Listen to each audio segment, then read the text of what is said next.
uh, would you agree with me na one of the factors why the families are not cooperating during that time because of the policy of the government? Yes, Your Honor. And the continuing security threats to themselves. Kasi yung police na nag-operate o pumatay, dun pa rin naka-assign.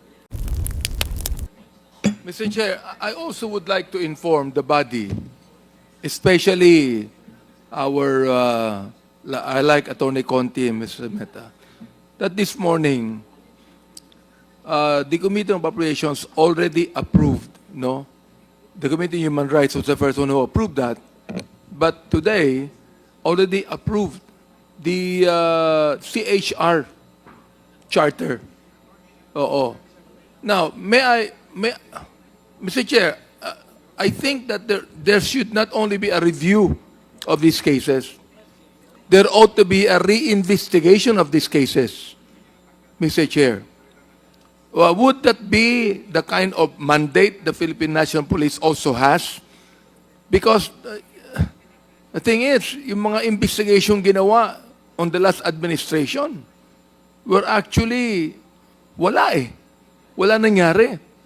So, I'd like to ask Major General Salvador, would you agree that all of those victims of the extrajudicial killings, more than 7,000 of them or more, should be reinvestigated further? Major General. Yes, Your Honor, it's possible for investigation. Therefore, Mr. Chair, if it's possible, then I would strongly suggest that these victims should be reinvestigated so that the proper charges in court should be filed. Mr. Chair. Mayor General, would you please answer? Yes, Your Honor. It's a matter of the inventory of cases, and I believe it will be coinciding with the cases of the Internal Affairs Service. Attorney Conti, may tanong lang ako, Mr. Chair, tanong lang ako, Attorney Conti, no? Considering yung mga present situation before, during the time nung last administration, and kanina sinabi ni NBI Director that nahirapan silang i-pursue yung mga cases because of a lot of different factors. Like, well, yung mga evidences, medyo wala na, 2 years or 3 years ago pa. And at the same time, yung consideration of the families, would you agree with me na one of the factors why the families are not cooperating during that time because of the policy of the government? Yes, Your Honor. And the continuing security threats to themselves. Kasi yung police na nag-operate o pumatay, dun pa rin naka-assign. At probably sila rin ang mag-iimbestiga. So, And that's the reason why kaya yung resulta natin sa pagpa-file ng case, yung iba nadidismiss dahil nga po sa takot ng pamilya because of the existing environment, no? Moving forward, no? Now that we have realized that in accordance with the suggestion of Congressman Chairman Abante na to reopen the investigation of all these cases, and having considered the manifestation of the NBI Director with regards to sa mga evidences, do you think we will be having a hard time to pursue all of this investigation? And if we will be having a hard time moving forward as a lawyer, ano po yung pwede nating gawin? Your Honor, first off, it would take a big deal to recover or restore the trust of these people, of these victims, in the investigation and justice system in the Philippines. Pasensya na po, pero parang nabasag lahat yun nung nakaraang panahon.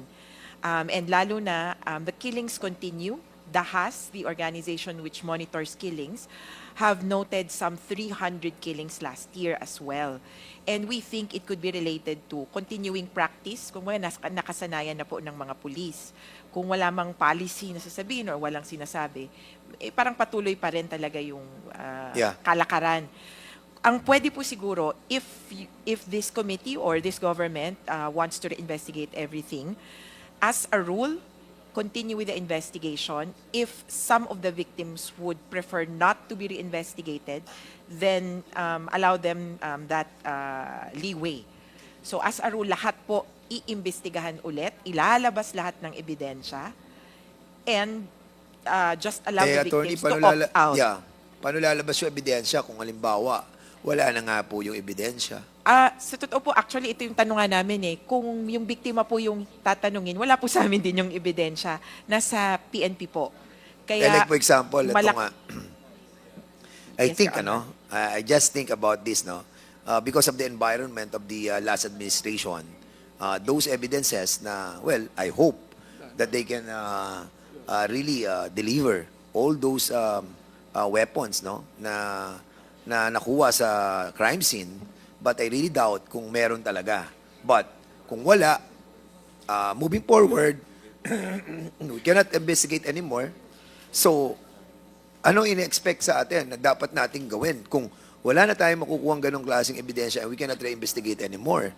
And considering that we're talking about 7,000 as manifested by the PNP during the investigation sa Committee on Human Rights, inamin nila naman na almost 7,000 yung naging namatay sa drug on war. So ngayon, war on drugs. So ngayon, ang tanong, kakaunti lang yung katulad ni Miss Marisa Hamoy. Out of the 7,000, ilan lamang po yung naging successful na napakulong po natin yung perpetrator? Ilan lamang po sa mga hawak ninyo? Si Attorney Conti and then si Mr. Joel Sarmenta. Your Honor, we reviewed 200 cases. Only 6 we could file in court. Only 1 we secured a conviction for. Isa lang naging successful. Out of total 200. And with Joel Sarmenta, so si Miss Hamoy lang. Based on me, hindi po po. Filed and filed, but nothing happens. In fact, So wala pang I thought yung perpetrator na nakakulong na right now. Hindi din po. In So fact, in other words, sa 7,000, isa lang ang nakulong. Isa lang? Your Honor, from my count, there should be at least 8 police officers detained. 8 from 3 cases. Kian, Carl, and the Bonifacio case. Bonifacio. Convictions of police officers So halos for lahat yung extrajudicial pinal, killings. dismiss. Yes, Your Honor, So unfortunately. out of the 7,000, ilan yung na-dismiss? If at all, kung may na-file. Actually, at one count in 2018, Your Honor, we were talking among ourselves, yung mga lawyers po. A handful of cases lang ang na-file namin between NUPL, FLAG, Ideals, some law groups, and even NBI and PAO. Binilang na po namin, ang bilang namin, 18 to 20 cases ang nakasampa na parang offensive, counter-offensive, kaso patungkol dun sa pagpatay. Yung iba pong kasong tinutukoy, kunyari, kaso na kinaso dun sa pinatay Okay. or nakasurvive. Do you really, sige Mr. Joel Sarmenta. Sorry, sir. Chair, and I'd like to note, yung Bonifacio case is only this 2024, mid-2024. So it's very recent. There's also the phenomenon of the Bertes case where the guilty policeman is now incarcerated for a different shooting. And in fact, the RTC of Pasay still has to be really pushed to reopen that case and really start prosecuting him. I hope you guys na hindi tayo mawala ng pag-asa, no. The reason why I'm trying to tell this is because of the reality. Katulad na sinabi ni NBI Director na talagang pag wala na ebidensya, it's hard to reinvestigate. And having said that, 2025 na po ngayon. And ang sinasabi po ni NBI Director, years back pa.